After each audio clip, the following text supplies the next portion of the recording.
Hello and welcome back to the IEA channel. I'm Emily Carver. I am the media manager at the IEA. Joining me today is the ASI's head of research, Matthew Lesh, and also Len Shackleton, who is the editorial and research fellow at the IEA. And we're going to be discussing the future of the office as we know it. Before we start, please do like and subscribe to our channel and click the little notification bell so you don't miss our next video. So today we're going to be discussing the future of home working. Over the last few months since the start of the lockdown, the speed and willingness with which workers have adopted remote working has led some to hail a home working revolution. I think it's safe to say that Matthew has been a vocal proponent of home working. He recently co-authored an article for The Spectator in which he argued that working from home is working pretty well and that greater workplace flexibility could significantly increase productivity. Len has been a little more skeptical. He pointed out in a recent briefing paper for the IEA and in an article for The Telegraph that the pandemic will only revolutionize the working habits of a privileged minority. So Matt, welcome. Thank you for having me. So if I could start with you, do you think that traditional offices may well be a thing of the past? Yeah, so there's been rumours of the end of the office for decades. There was this kind of teleworking movement in about the 70s, where this idea of a kind of hub and spoke system, so people wouldn't have to drive into the centre of town. And then I think it was telecolleging in the UK was the phrase, which might have other connotations these days. I think what we've found with this lockdown is remote working has gone from something that was really seen as a concession, not something that people would be particularly productive or capable of doing. Maybe they were kind of slacking off, they weren't really doing very much, or shirking from their responsibilities. And it's now become something that we can kind of reasonably understand most people can do. We've had this experience of working from home, even just right now, we're recording something from home that I don't think either of us 6 months ago could imagine doing this kind of situation, because the technology is much better than we kind of realized. The collaborative tools are there, as well as there's other advantages to working from home. The fact that you don't have to commute saves a lot of time. The fact that there's fewer distractions compared to like an open office space, where people can kind of feel more relaxed in their own space. So I think there are huge advantages to working from home. I wouldn't go as far as saying, just as the premise of your question, that the office is over. I think Rory Sutherland and I, who I wrote the piece with in The Spectator, we make a kind of a little bit more of a modest claim. We think working from home is a good thing. We think we're going to see a lot more workplace flexibility. We don't think the traditional office is going to go away. What we think is more likely to happen, particularly for knowledge economy workers, going on to the point I think Len's about to make, that this necessarily is not for everyone, but people who have the ability to work from home will do that by default, almost at least one day a week, if not a couple of days a week. And this will be a huge victory for human freedom and human flourishing because of this increased dynamism and increased flexibility with work. The expectation that you have to be there and you have to be physically present in order to be productive and seen to be doing your work, for a lot of people, will decline. And on net, we believe that will be a silver lining of what has been quite a terrible time for humanity. Yeah, Len, do you think that you would agree with that analysis? I know that you highlighted that people, of course, have very different circumstances. It's much easier for someone who owns their own home, who has their own at-home office setup, rather than maybe a younger person who lives in shared accommodation. Yeah, I see the advantages which Matt talks about, but I think there are some downsides as well to home working. Maybe I'm feeling a bit cheesed off after I was talking before about 15 weeks I've been at home, and it's very nice. I love my kids and that, but I think I'm getting to the stage where I prefer them in homeopathic doses rather than 24/7. And I would quite welcome getting into the office and be able to sit down and relax and get on with some work without constant interruptions or worries and so on. But more seriously, if you look at the data, the kind of jobs which people do, there's at least 40% of occupations which it's impossible of people by occupation, but it's impossible to imagine working from home. These are people working in water supply, in manufacturing, in hospitals. There are many jobs which just cannot be done from home. And those jobs which are done from home, well, before all this started, It was a tiny minority of people who were working at home full time. It was less than 5%. And these were drawn overwhelmingly from white professional males, usually over the age of 40. And, it's that group which can work at home effectively for most of the time. I think for the rest of people, working at home may be a possibility for a day or two a week, as Matt says. And indeed, I think many people would welcome that and enjoy that. But I don't think it's going to make quite the fundamental change which people have talked about. It's very nice. It's very nice doing this kind of thing. But, I do a lot of Zoom meetings for Buckingham where I teach and so on. And there are things which you can pick up in a real life meeting, which you can't pick up on screen. You can't have eye contact with people, for example. You can't sort of raise your eyebrows when the boss drones on in some kind of thing. You can't kind of make connections with people, which you can follow up at the water cooler or in the pub or wherever. So it's a rather peculiar kind of setup, really. And I find it slightly disturbing, really. Surely most of us, and yourself included, would sort of welcome a return to the office at this stage, no?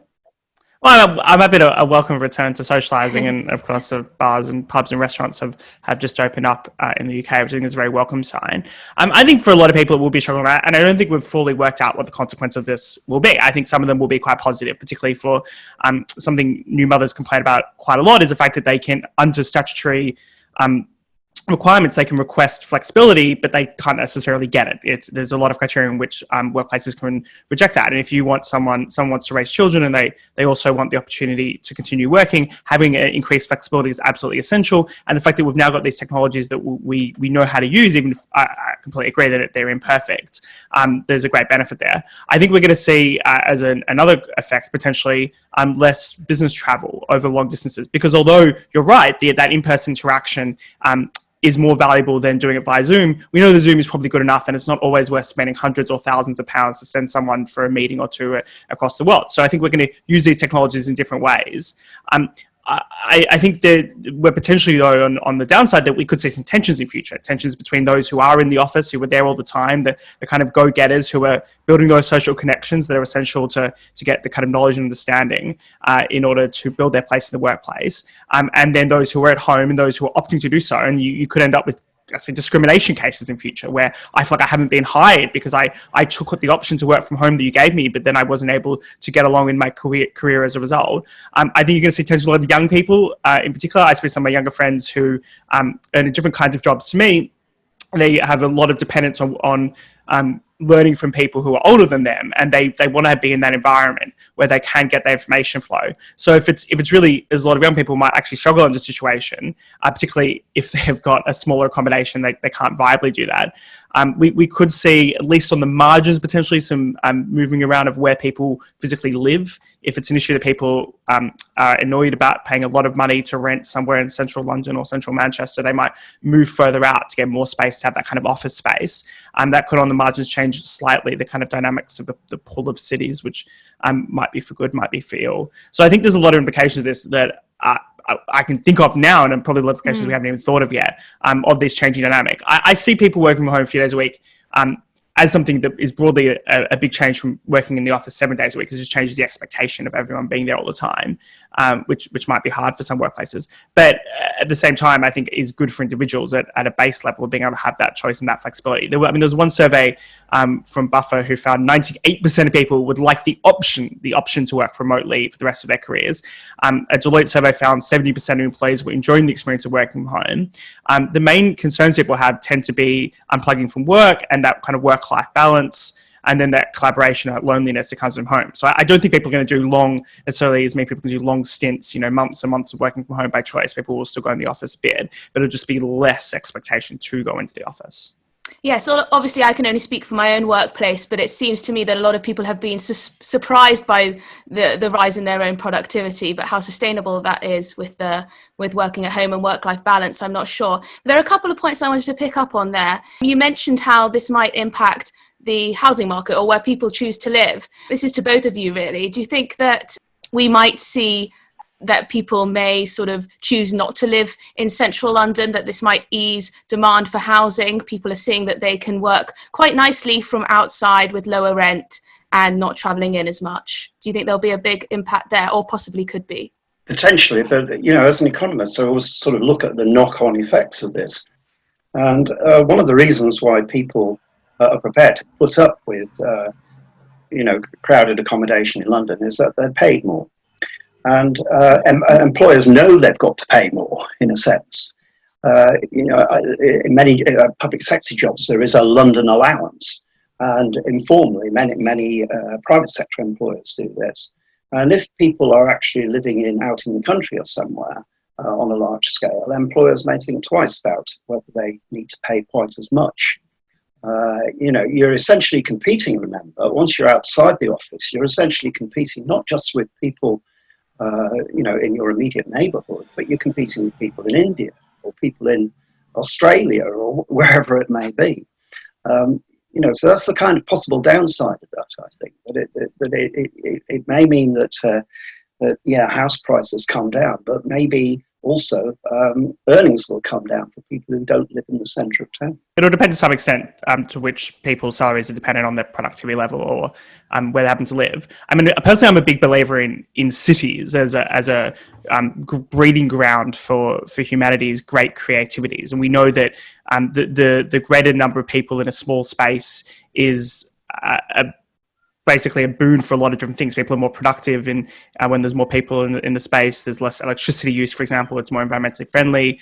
People more able to take public transport and have to drive. There's lots and lots of benefits of cities, and it's the great power and pull of cities that they seem to be this magnetic productivity boosting machine. And I think, though, for individuals, it's actually more than that, though, because the city is also a social machine. It's where you can meet lots of different people. It's a marriage market for young people. So I think for a lot of people, the benefits of living in cities are still there, independent of how many days a week they have to go in their work. I think for some people, let's say slightly older than myself, someone in their 30s, have a young family, they might be starting to think about it's time to move out of London, and that kind of natural process that happens. And that could, on the margins, change the idea that you don't necessarily have to be at work as much. You can take up a longer commute, 3 days a week rather than having a shorter commute 5 days a week. And on the margins, you'll see some people move out of cities. In London's case, in a lot of UK cities, that means jumping beyond the green belt.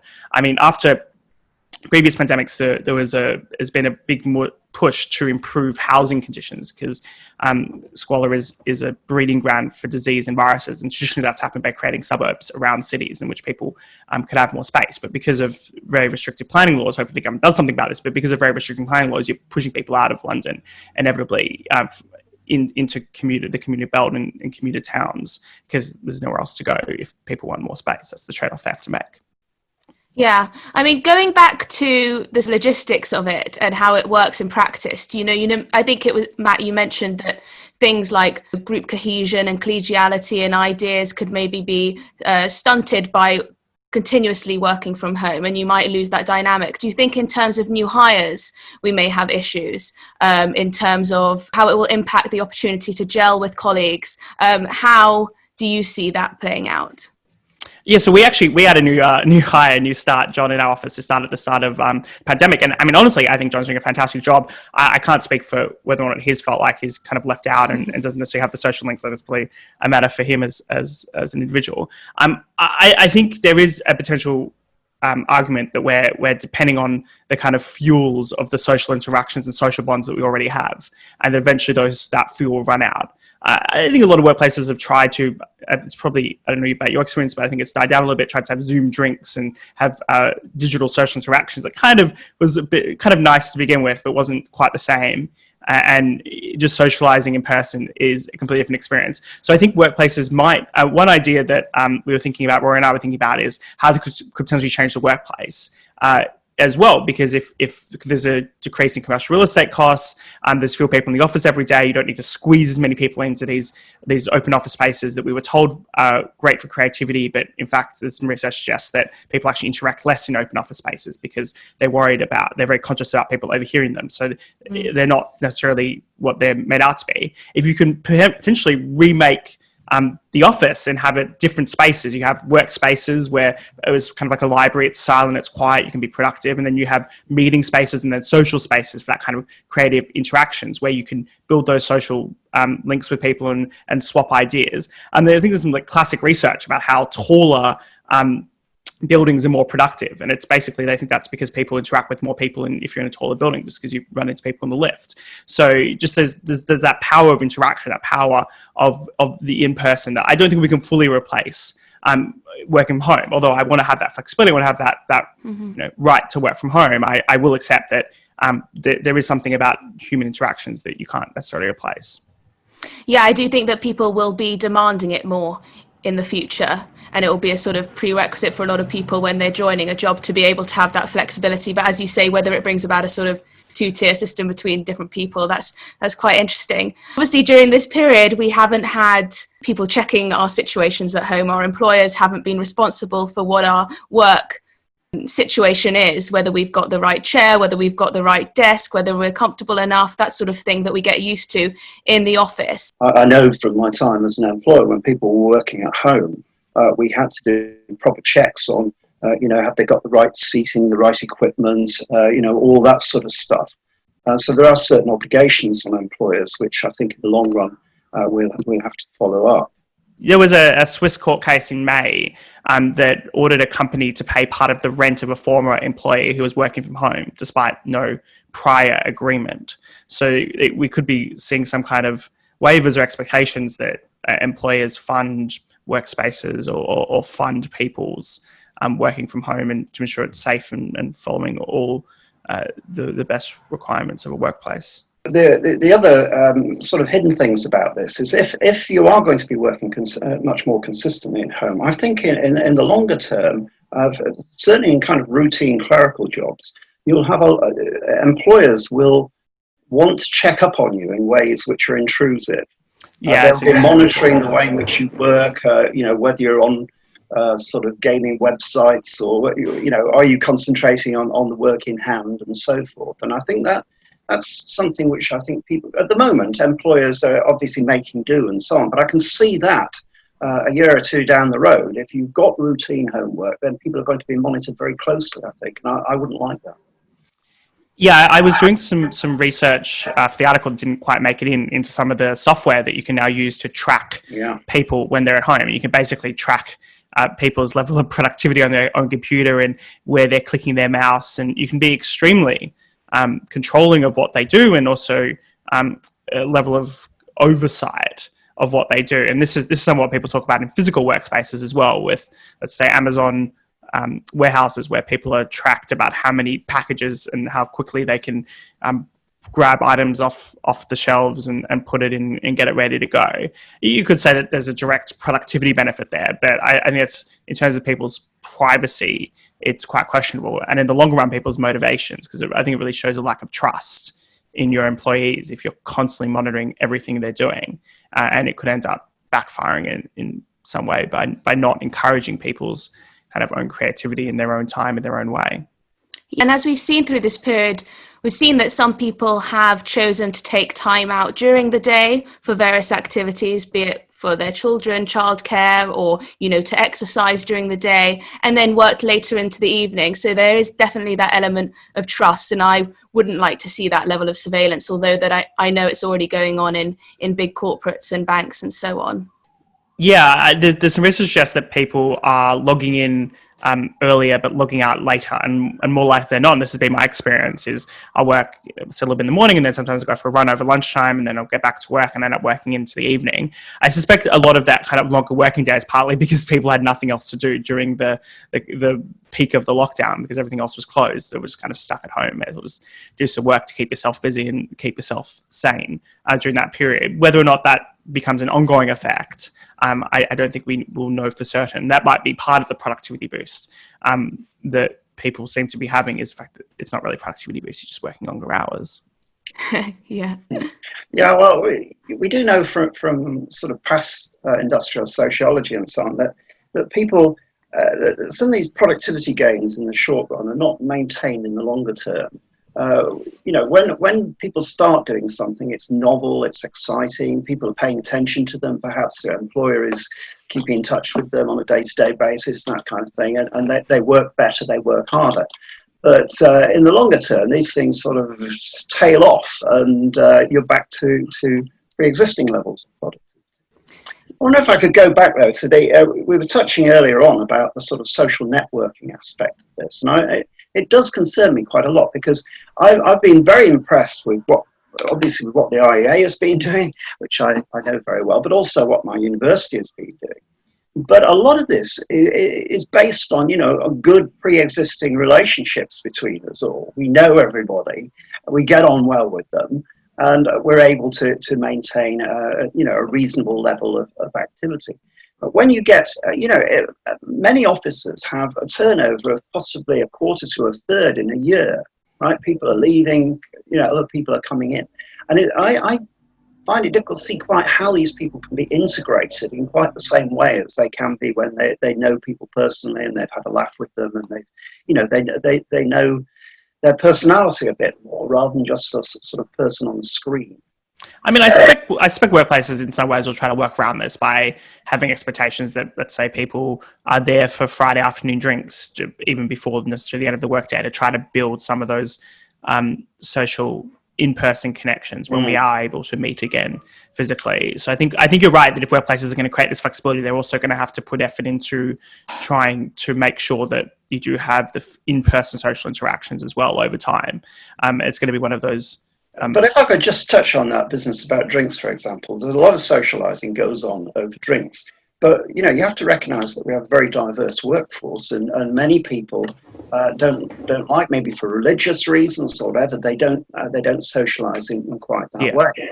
And one of the things which has emerged from research, of course, I was talking earlier on about those people who work at home a lot before all this were, overwhelmingly white. There were managers, professionals, etc. There were many more men than women.